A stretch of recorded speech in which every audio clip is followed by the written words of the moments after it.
Carrion is a reverse horror game developed by Phobia Game Studios where you play as a rampaging ball of nightmare fuel that's a cross between The Blob and John Carpenter's The Thing.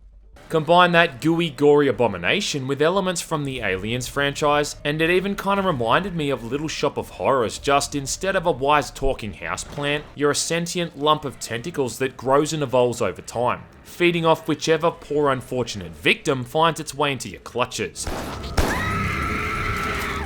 It might just be one of the most creative games to come out in 2020. And if you're looking for something where you can play as a faceless, murdering wall of tendrils and teeth, well, then this might just be the ticket.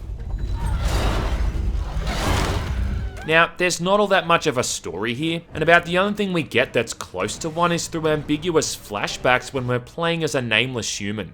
The whole thing starts off with you busting out of a test tube, kind of like how most weebs are born. Then you're off and moving through the ventilation systems and inner workings of all these facilities faster than you can say chest burster. It'd be easy to think that this is the kind of game where you can just go rushing into rooms, flying from wall to wall, ripping people in half, and I mean you can to some extent, but this is more the Batman Origins of monster games, or think of it as the Captain America the First Avenger of reverse horror. You will turn into an almost unstoppable force of nature, but just not right off the bat. And off the back of that, there's a fair bit of strategy when it comes to engaging enemies. Even though your appearance is the kind of thing that nightmares come from, you're still a pretty fragile little monster. It's often more of a combat puzzle than just plain combat. First, you'll come up against people maybe armed with pistols, or in most cases they're just completely unarmed, and can do little more than whimper and run away. But eventually you'll come up against soldiers armed with assault rifles, flamethrowers and electric shields. There's giant slow-moving mech suits with high-powered machine guns and even security drones. Trying to take these things head-on is about as effective as head-butting a ceiling fan.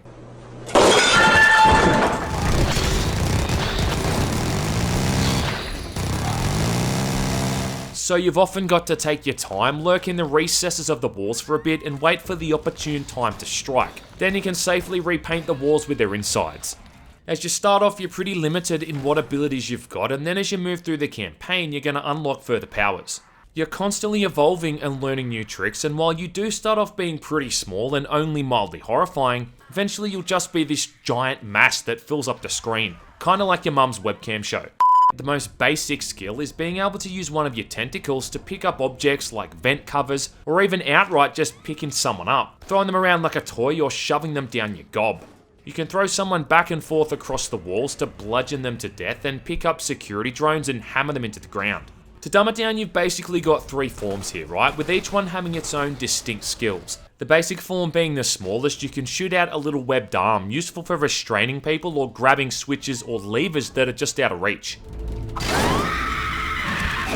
In this form, you can also go invisible and sneak past security lasers, or even enemies if you've got enough energy saved up from siphoning off power generators. The second form is kinda like a jack of all trades. You've lost that webbing attack, but now instead you can do this kind of charged up attack, smashing through weakened walls and even pulverizing enemies. And honestly, the sight of turning those little pixelated people into paste never gets old. Instead of the cloak, you'll eventually unlock the ability to grow large spikes out of every surface of your body, to the point that you can just steamroll right through enemies. And just imagine the sight of this large, spiked, shapeless blob barreling towards you. Kinda sounds like a Tinder date gone wrong.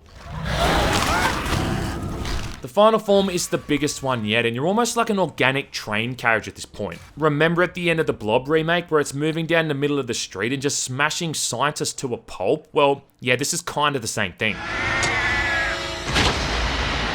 You can shoot out large spiked tentacles which shred through whatever happens to be in the way, and also reinforce your skin with armor, protecting you from incoming damage. Still though, you're not completely immune to damage here, and you can get shot down to your starting form pretty quickly if you're not careful.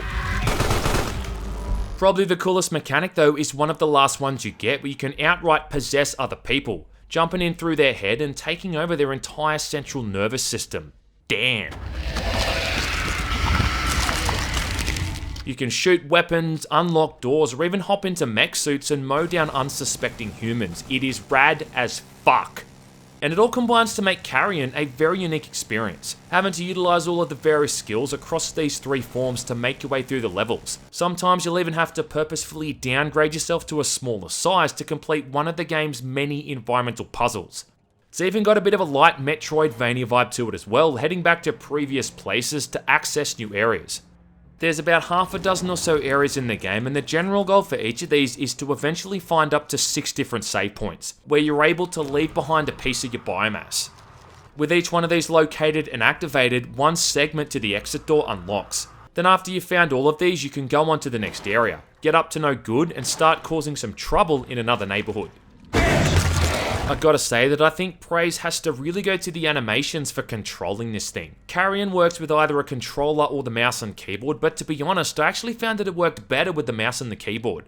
With the controller, you use the thumbstick to move around and use the left and right triggers, but with the mouse, you hold down the left mouse button to move where you need to go, and then use the right mouse button to shoot out the tentacle to grab onto things, which honestly just felt more natural to me. Either way though, the way this creature scuttles around, compacting seamlessly to get into some of the tighter fitting sections, and then expanding again is just downright artistic. Tentacles fly out in all directions, latching onto nearby surfaces organically, and the sense of weight you get depending on what form you're in is handled pretty well. The noise it makes too is like something ripped out of every 80s monster horror film ever made. That kind of sound effect that's otherworldly and surreal to the point that you can't really pinpoint what the hell it is. But it sounds weird enough to be unsettling and cause the hair on the back of your neck to stand right up. What it reminds me of the most is the bit in The Thing when Norris's head splits off and then crawls across the floor. If you've seen the movie, you'll know what I'm talking about. You gotta be fucking kidding. I don't think I could ever get sick of the pixelated violence either. I mean, there's just something so cathartic about terrorizing and ripping apart little pixel men. Even once you've ripped someone in half and separated their soul from their body, you can still pick up whatever remains and shake it back and forth in your mouth like a hungry dog, sending spurts of blood all over the place in the process. Basically the kind of visuals and sprite work that developers who worked on actual 16-bit games back in the 90s wish they could have achieved. At least in 2020, there's no limits to what these artists can now pull off. What a time to be alive. The moments when you play through the game as a human also gave me some serious flashback vibes, reminding me of wandering aimlessly around this picturesque pixel world on my Super Nintendo. Even the size and the scale of the environments is kinda similar. Now this wouldn't really be that much a review though if all I did was tongue the game's 16 assholes the entire time. And yeah, there's a few things here about the game that definitely bother me, but I think one of the worst ones by far is that the game has no map screen or map system of any kind.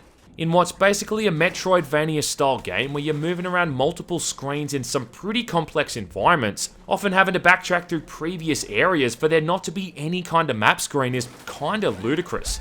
I finished the whole thing in about 3 sittings, but each time I came back, I'd already forgotten where I was supposed to be going and what I'd even done. Even if we just had the most rudimentary map to look over here, would have been a godsend.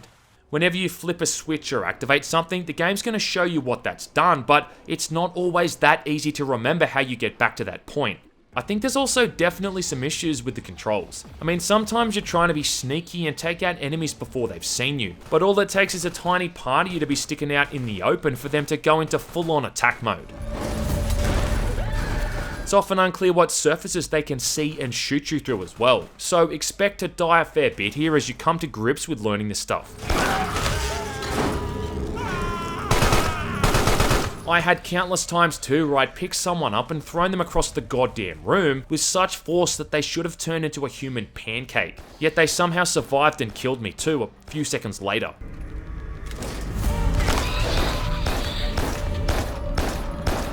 Some of the later levels do almost have a sense of having only one real possible solution to getting through them, requiring a specific sequence or else you're just gonna suffer a pretty quick death.